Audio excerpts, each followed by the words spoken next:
all of you have traveled from other parts of Northeast Ohio, from Cleveland and Akron and Canton.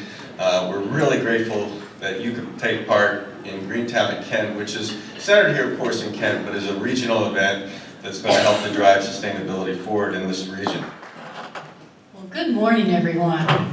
It is so wonderful to see you here, and my pleasure as a new Kentite and a new community member for Kent State University. It is truly my pleasure to welcome you to what I think is a destination city and a destination university. I wish you could only have seen the transformation that has occurred in this city over recent years. And at the core of that has been this idea of how do we together build a sustainable future for future generations to enjoy. And I think the city of Kent has been so focused on that, and certainly Kent State University has been a beneficiary of that. It's a lot of vision, as most of you come to know. It takes a lot of vision. These Greentown activities where you develop sustainable communities, they don't happen by themselves. It takes a huge amount of commitment and planning, many of which you all are involved in your communities throughout Ohio and the Midwest, around the country.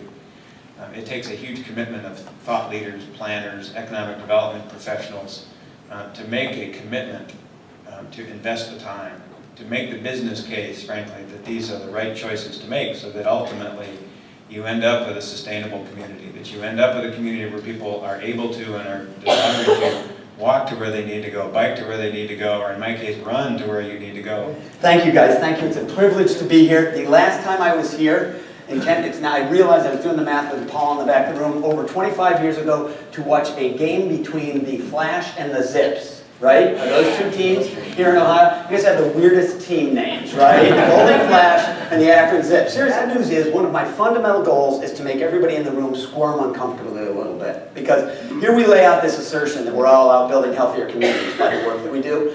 I'm going to suggest to you we have failed miserably. We are not improving health markedly yet in this country, and we've got a lot more work to do. The good news is, the very things we are talking about at this conference are the prescription. They are the prescription for community health, and indeed I hope that as I lay out the case to you, what I'm doing is adding an arrow to the quiver. So I'm trying to move in the direction of implementation for our conversation. How do we do this stuff? And in as much as you're making the case, I think we should be adding health to the argument explicitly, right out front, and utterly apolitically. Because I don't care where you are on the spectrum, whether you're a pro or an anti-development person, a pro or an anti-green person, it doesn't matter. You can't argue against our kids' health.